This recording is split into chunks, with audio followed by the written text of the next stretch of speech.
আসসালামু আলাইকুম। আজকে থাম্বনেল দেখে বুঝতে পারছেন আজকে খুব গুরুত্বপূর্ণ একটা টপিক, খুব ইম্পর্টেন্ট। বিসিএস সহ সকল চাকরি পরীক্ষা আসে। এখান থেকে মার্ক থাকবে, ১ মার্ক থাকবেই। সো এক নজরে প্রাচীন বাংলার জনপদের অবস্থান। জনপদগুলো আমরা যদি আ মুখস্থ করে পড়ি, ট্রাই করি কিন্তু আমাদের মনে থাকে না। তো আজকে এমনভাবে পড়বো যেটা চিত্রর মাধ্যমে আমরা বুঝতে পারবো যে পুণ্ডরনগর, বরেন্দ্র, বঙ্গ, কামরূপ, রূপী, গৌড় এগুলা আমরা কিভাবে আ উম চিত্রের মাধ্যমে মনে রাখবো? আমরা খুব সহজে মনে রাখবো। চলেন শুরু করা যাক আজকের ক্লাসটি। এখান থেকে ১ মার্ক কমন পাবেন বিভিন্ন চাকরি পরীক্ষায়। জনপদ থেকে আসেই। বিসিএস এ তো অবশ্যই আসে, জনপদ থেকে অবশ্যই আসে। চলেন শুরু করা যাক। ১ম এ আসি আমরা হচ্ছে পুণ্ডনগর। আ পুণ্ডনগর আমরা কোথায় অবস্থিত দেখি পুণ্ডনগর। ১ম এ এই যে বাউন্ডারিটা আছে আপনারা দেখতে পারতেছেন, এটুক হচ্ছে আমাদের হচ্ছে কি পুন্ড্র। আমাদের এখানে পুণ্ডরনগর অবস্থিত। এখানে ভারত বাংলাদেশের অংশ আছে, যা বর্তমানে বগুড়া শহরের অদূরে করতোয়া নদীর তীরে পুণ্ডরনগর অবস্থিত। এটা আমাদের মনে রাখতে হবে। বগুড়া শহরের অদূরে করতোয়া নদীর তীরে পুণ্ডরনগর অবস্থিত। এ রাজ্যের বিস্তৃতি বর্তমান বগুড়া, রংপুর এবং দিনাজপুর এর মধ্যে আছে পর্যন্ত ছিল। পুণ্ড জনপদ সবচেয়ে প্রাচীনতম এবং সমৃদ্ধ নগরী পুণ্ডনগর বা মহাস্থানগড়। পুণ্ডনগর বা মহাস্থানগড় সবচেয়ে প্রাচীন, আমাদের মনে রাখতে হবে। সবচেয়ে প্রাচীন হচ্ছে জনপদ হচ্ছে পুণ্ড্র জনপদ। এরপর আসে আমাদের কামরূপ। কামরূপ জনপদ কোথায় অবস্থিত? কামরূপ জনপদ এই জায়গাটুকু হচ্ছে কামরূপ জনপদ। এই জায়গাটুকু হচ্ছে আমাদের কামরূপ জনপদ। এই জনপদে কি আছে দেখি। এটা পুরাটুক হচ্ছিল বর্তমান পশ্চিমবঙ্গের জলপাইগুড়ি, আসামের বৃহত্তর এবং গোয়ালপাড়া জেলায় বৃহত্তর কামরূপ জেলা নিয়ে গঠিত। এটা বর্তমানে আছে পশ্চিমবঙ্গের, মানে ভারতের এটা অংশ। বর্তমানে যেটা কামরূপ জনপদ গঠিত হয়েছিল, যে বর্তমানে পশ্চিমবঙ্গের জলপাইগুড়ি, আসামের বৃহত্তর গোয়ালপাড়া জেলায়। খুব মনোযোগ দিয়ে আমাদের দেখতে হবে। আমরা চিত্রটা দেখলে এখন থেকে মনে হবে যে এই জায়গাটা ছিল কামরূপ, ওই জায়গাটা ছিল পুণ্ড্রনগর বা বঙ্গ বা বরেন্দ্র। তা চিত্রের মাধ্যমে পড়লে আমাদের জিনিসটা ভিজুয়ালি মনে থাকবে। এরপর আসবো আমরা বরেন্দ্র। বরেন্দ্র জনপদ কোথায়? বরেন্দ্র জনপদ হচ্ছে এইটুকু। বরেন্দ্র জনপদ হচ্ছে এইটুকু হচ্ছে বরেন্দ্র জনপদ। এই বরেন্দ্র জনপদে কোন কোন জেলা আছে বা রাজশাহী কোন কোন বিভাগ আছে আমরা দেখি। বৃহত্তর রাজশাহী, এই যে বরেন্দ্র বৃহত্তর রাজশাহী বিভাগের অনেক এলাকা সহ বগুড়া, দিনাজপুর, রংপুর, বগুড়ার কিছু অংশ কিন্তু এখানে আছে। দিনাজপুর, রংপুর এবং রংপুরের কিছু অংশ আছে যে পাবনা জেলা পর্যন্ত বিস্তৃত ছিল। এই হচ্ছে বরেন্দ্র জনপদ। এই জনপদ ছিল পাবনা জেলা পর্যন্ত বিস্তৃত। হচ্ছে গৌড়। একটু হচ্ছে এই বরেন্দ্রর পাশ দিয়ে ঘেঁষা হচ্ছে গৌড়। এই গৌড়তে কি আছে? এই গৌড়তে আছে হচ্ছে বর্তমান চাঁপাইনবাবগঞ্জ থেকে শুরু করে পশ্চিমবঙ্গের মুর্শিদাবাদ। এই যে বাংলাদেশ তো এটা একটু হচ্ছে পশ্চিমবঙ্গ, তাহলে পশ্চিমবঙ্গের মুর্শিদাবাদ, তারপর হচ্ছে বীরভূম আর হচ্ছে বাহরামপুর এলাকায় এটি বিস্তৃত ছিল। রাজধানী ছিল কূর্ণ সুবর্ণ মুর্শিদাবাদ। তাহলে গৌড়ের রাজধানী কি ছিল? গৌড়ের রাজধানী ছিল কূর্ণ সুবর্ণ মুর্শিদাবাদ। গৌড়ের রাজধানী কূর্ণ সুবর্ণ বা মুর্শিদাবাদ। কূর্ণ সুবর্ণ বা মুর্শিদাবাদ এই গৌড়ের রাজধানী আমরা এখানে জানতে পারলাম। তারপর আমাদের এই বঙ্গটা আমাদেরকে দেখতে হবে যে এই বঙ্গ কোন কোন জায়গা নিয়ে গঠিত।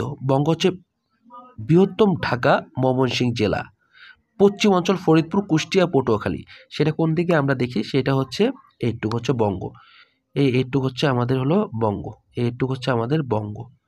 এইটুক হচ্ছে আমাদের বঙ্গ। যেদিক দিয়ে আমাদের চলে গেছে দাগটা, এইটুক হচ্ছে আমাদের বঙ্গ।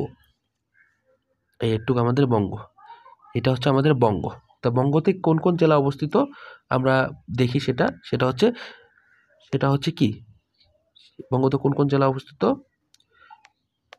বৃহত্তর ঢাকা, ময়মনসিংহ জেলার পশ্চিমাঞ্চল ফরিদপুর, কুষ্টিয়া এবং পটুয়াখালীর ক্রিয়দংশ, মানে পটুয়াখালী কিছু অংশ এই বঙ্গের মধ্যে অবস্থিত। এই বঙ্গের মধ্যে অবস্থিত।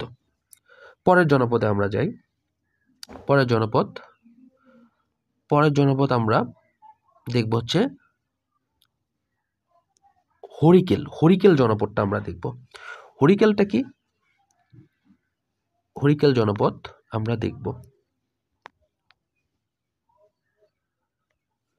এই যে হরিকেল জনপদ, এই জনপদটুকু হচ্ছে হরিকেল, যে দিক দিয়ে দাগ গেছে এই জনপদটা। আমরা জানি এই জনপদের মধ্যে কোন কোন জেলা অবস্থিত আমরা মনে রাখতে হবে। সিলেটের পূর্ব নাম কি? শ্রীহট্ট। হরিকেল জনপদে আছে কি? সিলেটের পূর্ব নাম কি? শ্রীহট্ট থেকে চট্টগ্রামের কি বিশেষ পর্যন্ত, চট্টগ্রামের অংশ বিশেষ পর্যন্ত হরিকেল জনপদ বিস্তৃত। এটা চট্টগ্রাম অংশ। এখানে আছে হচ্ছে কক্সবাজার, রাঙামাটি, খাগড়াছড়ি, তারপর সিলেট, এগুলা সব মিলে কি? এগুলা সব মিলে হচ্ছে কি? এটা হরিকেল জনপদ। এই জনপদটুকু যে পূর্ব নাম শ্রীহট্ট বা সিলেট, সিলেটের পূর্ব নাম শ্রীহট্ট এবং চট্টগ্রাম অংশ বিশেষ পর্যন্ত কি হরিকেল জনপদ বিস্তৃত। এরপর আসে হচ্ছে চন্দ্রদ্বীপ। চলেন আমরা চন্দ্রদ্বীপ পড়ি। চন্দ্রদ্বীপটা হচ্ছে আমাদের এই যে এটুকু হচ্ছে আমাদের চন্দ্রদ্বীপ, এটুকু আমাদের চন্দ্রদ্বীপ। সেটা আমরা কিভাবে ব্যাখ্যা করতে, চন্দ্রদ্বীপ আমরা কোথায় কোথায় পাবো দেখি। চন্দ্রদ্বীপ আমরা পাবো হচ্ছে বর্তমান বরিশাল জেলা এবং এর আশেপাশে চন্দ্রদ্বীপের মূল ভূখণ্ড ও প্রাণকেন্দ্র ছিল। বর্তমান কি? চন্দ্রদ্বীপ বর্তমান বরিশাল জেলা এবং এর আশেপাশে চন্দ্রদ্বীপের মূল ভূখণ্ড ও প্রাণকেন্দ্র ছিল। তাহলে বরিশাল জেলা হচ্ছে চন্দ্রদ্বীপের মধ্যে আছে। তাহলে একটু আমরা চন্দ্রদ্বীপ মনে রাখবো। তারপর এইখানে আছে আমাদের হচ্ছে রার। কোনটুক রার আমরা দেখার ট্রাই করব। এই যে একটু হচ্ছে আমাদের রার। এই যে বঙ্গর পাশ দিয়ে গেছে, একটু হচ্ছে আমাদের কি? এটা কিন্তু বঙ্গ, হ্যাঁ, এ পাশ দিয়ে গেছে, এটা রার জনপদ। রার বলতে পশ্চিম বাংলার দক্ষিণাঞ্চলকেই বোঝানো হতো।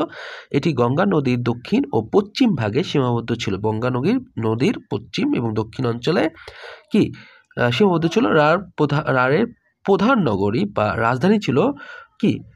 রারের প্রধান নগরী বা ছিল কি? কটিবর্ষ। কি বর্ষ ছিল? কটিবর্ষ রারের। তাহলে রারের প্রধান নগরী বা রাজধানী ছিল কি? কটিবর্ষ। এটা মনে রাখতে হবে আপনাদের, এটা এখান থেকে নবীর থেকে আসবেই। তাহলে এই বিবরণ থেকে আমরা বলতে পারি যে রারের প্রধান নগর বা রাজধানী ছিল কি? কটিবর্ষ। বর্তমান কি? বর্ধমান জেলার কাছাকাছি। বর্তমান এটা কি? বর্ধমান জেলার কাছাকাছি। এই যে আমাদের তম্রলিপির পাশে তম্রলিপ্ত হচ্ছে রারের খুবই পাশে। এটা পশ্চিমবঙ্গে বলতে এটা ভারতে আর কি। এটা হচ্ছে যে জনপদ, তম্রলিপ্ত জনপদ হচ্ছে একদম হচ্ছে কি? পশ্চিমবঙ্গে।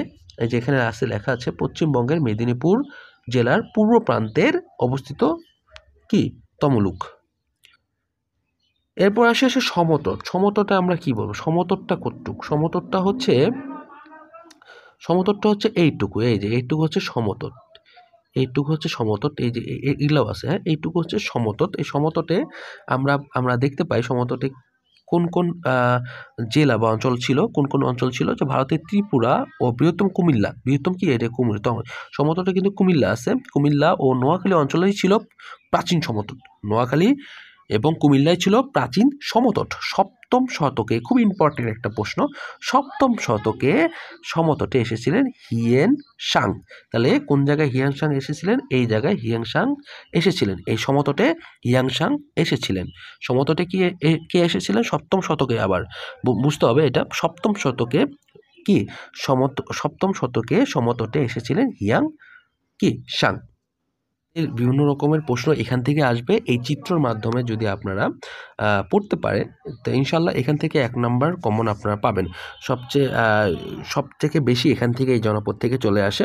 সো চিত্রের মাধ্যমে আপনারা যদি জিনিসটা আপনারা বুঝতে পারেন, অবশ্যই আপনার পরীক্ষার ক্ষেত্রে অবশ্যই হেল্প হবে। তো আজকে এ পর্যন্তই।